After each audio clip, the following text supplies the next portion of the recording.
On 2nd of June 2020, President Uhuru Kenyatta convened Jubilee Parliamentary Group meeting for Jubilee senators at State House in Nairobi.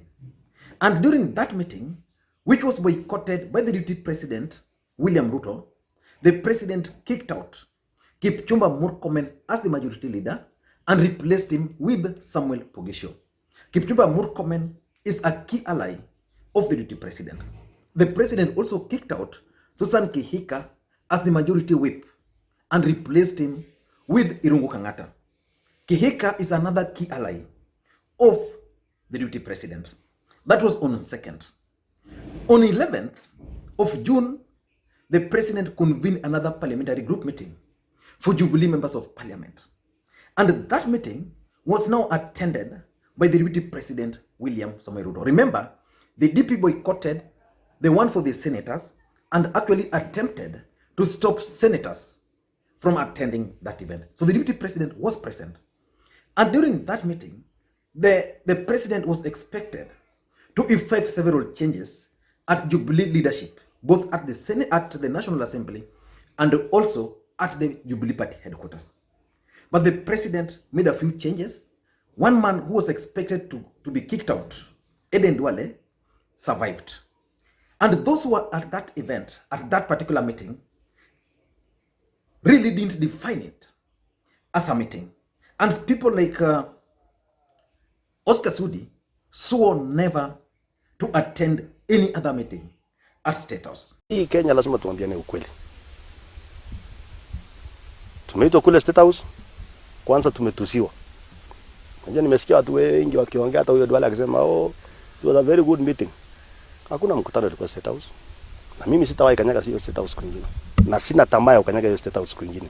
Tulifika kule State House, ukatutuzi ile matusi yote unajua ulisema.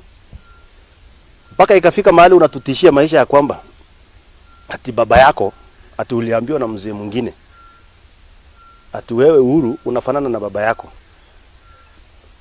kwa sura, lakini tabia ni kama ya mama yako. Ati baba yako akitoa kisu alikuwa akitoa ile njora yake inarudi na nyama. Mimi nataka nikuombe rais usituue.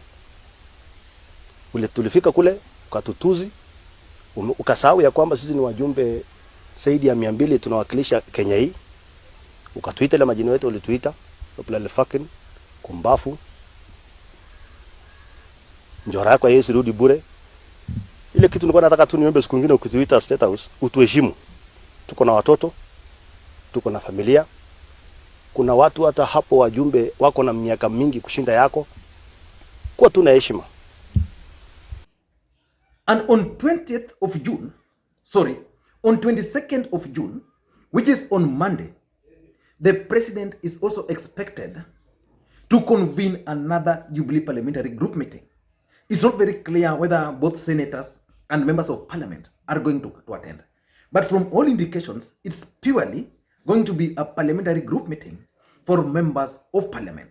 And this meeting, all Jubilee members of parliament are going to converge at KICC. And the president is going to address them from State House. So today I want us to really look at that Jubilee Parliamentary Group meeting and why the president is currently busy convening these meetings. Remember, before 2nd, the last parliamentary group meeting was held before the rerun. So the president held a parliamentary group meeting on 2nd, again another one on 11th, and is also convening another one on 22nd. So I want us to look at why the president is convening this meeting. But before we do that, if you're watching this video for the first time, I want you to take a second or two and hit the subscribe button right now so that next time we produce a video like this one, you get notified. Now back to the main issue. Why is the president convening another Jubilee Parliamentary Group meeting? Because remember, the other day, several State House staffs were found to be affected by the virus. So the expectations of Kenyans would be that the president would actually not engage himself in this kind of politics. But the president, in his own wisdom, has convened a Jubilee Parliamentary Group meeting. on Monday. What is his objective? In my view, the president wants to do several things, wants to achieve several objectives through that meeting. Number one, I think the president wants to revisit Jubilee leadership at the National Assembly. Why am I saying this? On 11th, the president was expected to effect several changes. Aden Duale was supposed to go. Aden Duale survived. And you also know that this week, Jubilee Party, they whipped almost 16 members of parliament from various committees. So the president is going to use this opportunity to fill those positions. And one person I'm fearing might go is actually Aden Duale. I'm saying this because during the last Jubilee Parliamentary Group meeting, Aden Duale survived. And he didn't survive because of any other thing.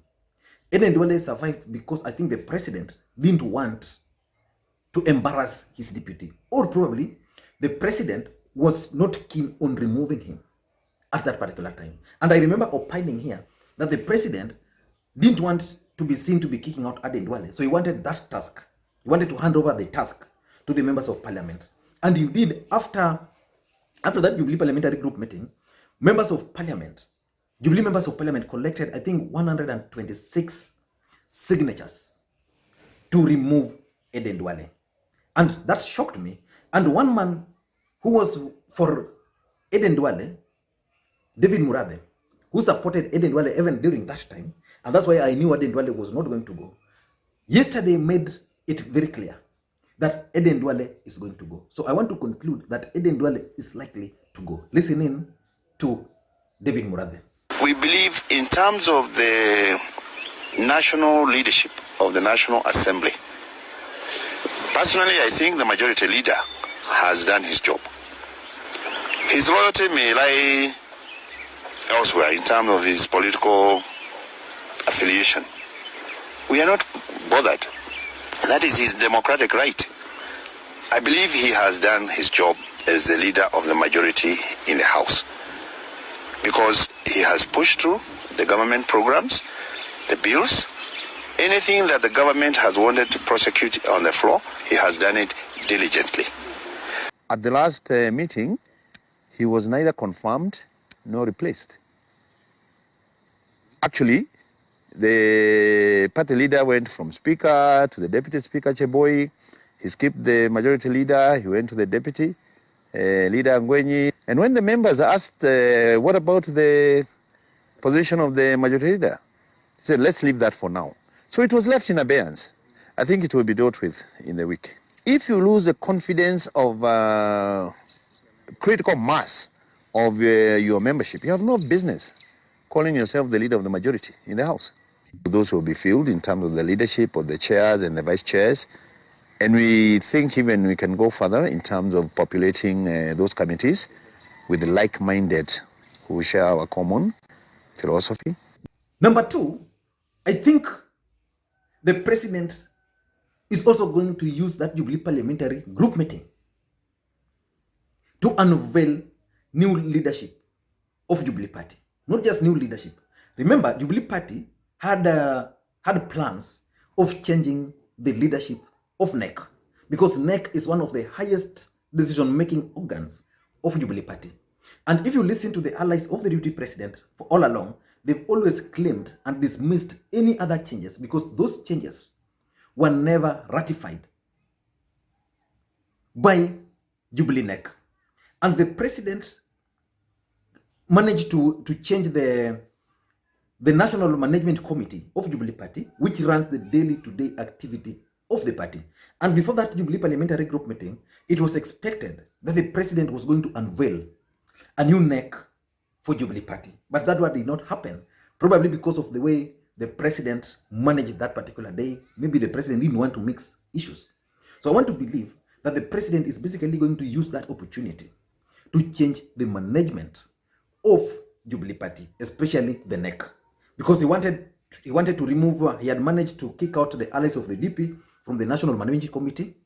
Now he's going for the NEC, which is going to craft as a lean team with parties which formed the original the original parties which formed Jubilee Party. And remember, we are also witnessing the emergence of Jubilee Assili, which means anybody who attended that meeting at Jubilee Assili Party, Jubilee Assili Center, might be removed from Jubilee Party affairs. So the president is likely to unveil Jubilee neck. And number 3 is about the internal Jubilee Party politics. Jubilee Assili was unveiled. And now in this country, we have Jubilee and we have Jubilee Assili. Jubilee Assili can actually be a decoy. Because of course, it's a center already, it's operation. But it's not yet registered a political party. And there are people who claim clearly that the deputy president has secured another party, but he now wants to use the Jubilee Assili Center to still continue appealing to those who are still attached to Jubilee. But the president, in my view, in his own wisdom, is not going to allow this to continue. And this is what the president is going to make very clear to these people. He's actually going to tell them, if you are not comfortable being a member of Jubilee Party, operating from Jubilee Party headquarters, then the best thing, just take a walk. And I'm seeing a situation where the president can actually decide to now impeach his deputy. Let us wait and see how this is going to unfold. But it's very clear that this Jubilee Assili is something which has rattled the president. So the president is going to fix that Jubilee Assili and any other member. Because remember, the president, they whipped 16 members of parliament. The deputy president, in his own wisdom, decided to invite all the 16 members of parliament who were whipped by the president and convened a meeting with them. He didn't bother to convene a meeting with the members who were appointed or who are not whipped. So what was he trying to achieve?